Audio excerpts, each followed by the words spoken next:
Kobe Bryant once needed 40 shots in a playoff elimination game just to lead his own team in scoring. 40. And somehow that stat has never once made it into a highlight package, a documentary, or a heartfelt Instagram tribute. Weird how that works, right? Kobe Bryant might be the most hyped superstar in NBA history, and the version fans worship is not always the version the box score agrees with. Let's get one thing straight before the comment section starts typing. This is not a slander. This is not Kobe bad. This is what happens when you take a legend and actually check his work. Because somewhere along the way, Kobe Bryant became the one guy in NBA history who was not allowed to be fact-checked. Say he ball hogged about Russell Westbrook and it's just another Tuesday. Say it about Kobe and people act like you just insulted their grandmother. That's not analysis, that's a religion, and religions do not do well under a microscope, which is exactly what we're about to use on Kobe Bryant's career. So here's the deal, in this video, we're going through the Kobe Bryant career file page by page, and we're grading it the same way we grade anybody else's, Shaq's dynasty and how much of it was actually Kobe's, the efficiency number that never make it into the montage, the 2004 finals which somehow gets remembered as a noble effort and was actually a shooting slump, the breakup that turned the Lakers into a lottery team overnight, the lonely, no-help years that get called heroic when they were just first-round exits with better marketing, the Gasol trade, which fixed everything the second it happened for reasons that have nothing to do with mentality, the Mamba Mentality brand, half of which got built after he stopped playing, and finally where he actually belongs on the all-time list once you stop grading on vibes. Nobody's taking the rings away. Nobody's saying he was bad. He's a top 15 player ever, full stop. But top 15 and basketball's flawless assassin who never gets criticized are two very different guys, and only one of them actually existed. Let's start with the myth, because you have to know what you're arguing with. Fan version of Kobe goes like this. He's the closest thing to Jordan the league has ever seen. Willed 5 championships into existence through sheer force of personality. Took more big shots than anyone because he was simply wired different. Took over the Lakers from Shaq because he earned it. Dragged corpses to the playoffs in the mid-2000s because that's what legends do, and invested a mental framework so powerful it got turned into a self-help book. Cool story, but let's check the receipts. Start with Shaq because this is where the mythology falls over in the first 5 minutes. 2000, 2001, 2002, 3 straight championships, 3 straight finals MVPs. Guess who won all 3? Not Kobe, Shaquille O'Neal. Shaquille O'Neal averaging over 40 points a game in the 2000 finals, bullying centers who genuinely had no answer for a 7-footer with footwork. Kobe was great in that stretch, nobody saying otherwise, but great second option and engine of the dynasty are not the same job title, and the actual offense during those three-peat years ran through the block, not the wing. Here's the part that never makes the tribute real. Shaq was reportedly telling teammates and reporters during the championship years that Kobe needed to stop trying to do everything himself and trust the offense. That's not outside noise, that's coming from the superstar on the same championship roster. The dynasty fans remember as one big happy trophy parade.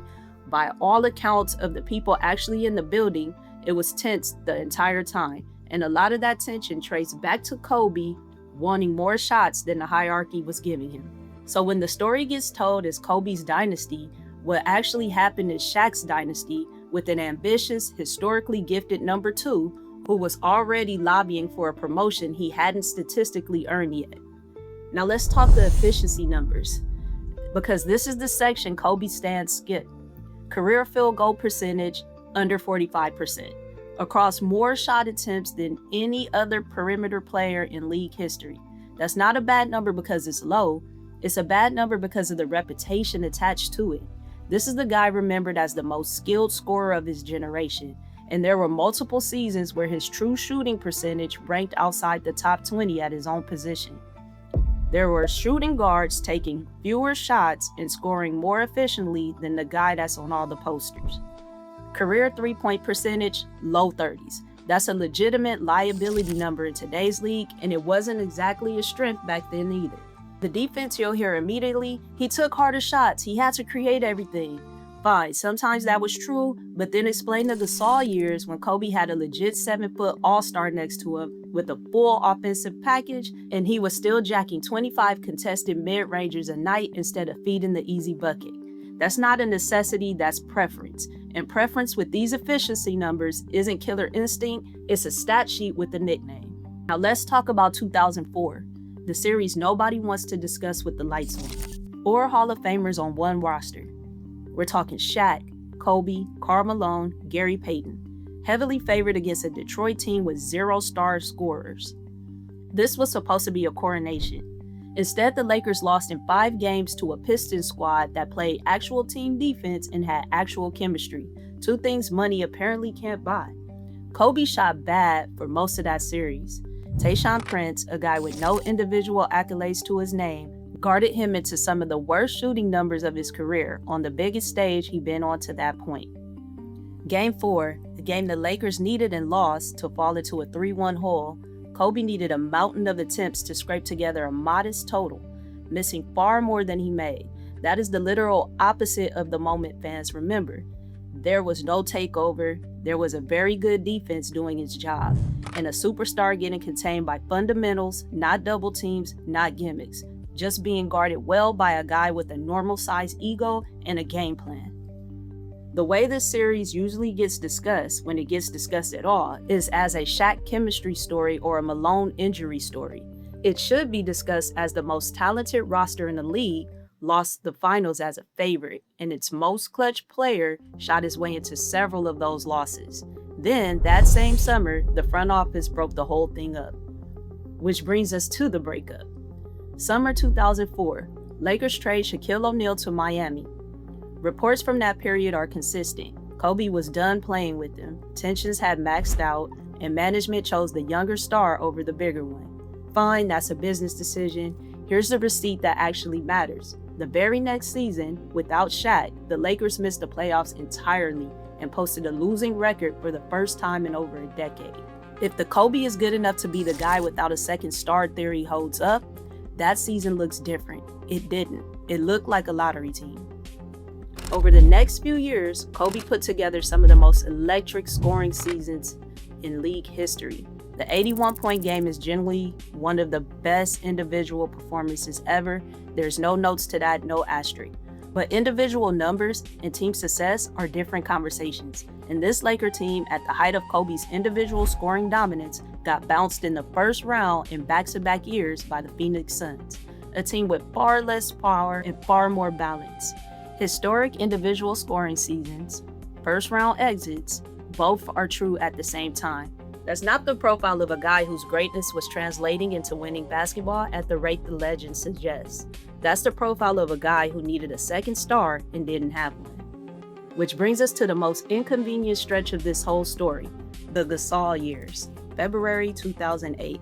Lakers land Pau Gasol in a trade that's still discussed as one of the most lopsided in modern league history. Immediately, the team goes from first round fodder to finals participant that same season. 3 straight finals appearances, back-to-back championships in 2009 and 2010. So what actually changed? Kobe's talent didn't spike overnight in February. What changed is he got a real co-star again. A skilled 7-footer who could score in the post, pass out of doubles, defend at a high level. The exact same pattern as the Shaq years. The exact same pattern that applies to basically every superstar who's ever won a title. From LeBron to Durant to Steph. Stars need other stars. That's not a scandal, that's just basketball. The only reason it gets treated like a scandal here is that admitting that means the Mamba Mentality willed us to victory story as a co-author nobody wants to put on the poster. Speaking of the poster, let's talk about the brand itself. Mamba Mentality as a cultural phenomenon. The books, the seminars, the merch, the mindset getting taught to kids who never touched a basketball, largely exploded in his final playing years and especially after he retired. And it went into overdrive after 2020. During the actual championship winning seasons, Kobe was known in the media as intensely competitive and hard to play with. That part's real and it holds up, but worked incredibly hard and possessed a unique, mystical mental framework unavailable to mortals are two different claims, and only the branding sells the second one. Kevin Garnett's intensity was on the same planet. Jordan, who Kobe explicitly copied down to the mannerisms, was arguably even more extreme. None of them turned it into a trademark. Kobe did, mostly after he stopped playing, and the marketing was good enough that people now treat Mamba Mentality as an objective basketball fact instead of a very well executed personal brand built on a trait plenty of his peers also had. So, all-time ranking, the part where the internet actually gets mad. Kobe usually lands somewhere between 7 and 12 on an all-time list. Given everything we just walked through, secondary option during the actual three-peat, middling efficiency across an enormous volume of shots, a signature finals series that was statistically one of his worst, first-round exits during the most heroic solo scoring seasons, and championships that only reappeared once he got real help. That ranking deserves a harder look than it usually gets. Tim Duncan, 5 rings, higher efficiency, unambiguous best player on his own team, no roster teardown required to figure out his role. Durant, comparable needed help story, and it gets discussed far more openly than Kobe's ever does. LeBron, sitting above him on basically every serious list. Top 15 all time, no argument. Inner Circle Hall of Famer, no argument. But the specific placement he usually gets, often ahead of people with better efficiency and less dependency on a second star, says more about nostalgia, tragedy, and 2 decades of branding than it does about what actually happened in the box scores.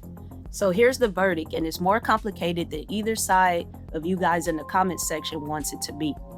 Kobe Bryant is legendary. 5 rings, an 81-point game, one of the most feared competitors the sport has ever produced, and a work ethic that genuinely changed how young players train. None of that's myth, all of that's earned. But Kobe Bryant is also overrated in the one sense that actually matters. The gap between the reputation and the resume measured against the same standard everyone else gets measured by is bigger than it should be for a player at his level. He wasn't the engine of the three-peat. His efficiency never matched the elite technician label. His most famous final series was one of his worst shooting performances. His no-help years produced first-round exits, and his best championship runs happened for the same boring reasons everyone else's does. He got a great teammate. The legend says Kobe was immune to the patterns that governed every other career in league history. The facts say he followed those patterns exactly like everybody else. Grading him by the same rules as everyone else doesn't erase what he built. It just finally tells you what it actually was. Legendary, complicated, and a lot less mythical than the legend wants you to believe. That's it for the Kobe Bryant file. Let me know your thoughts in the comments below. Also, don't forget to like, hype, and subscribe. See you in the next video.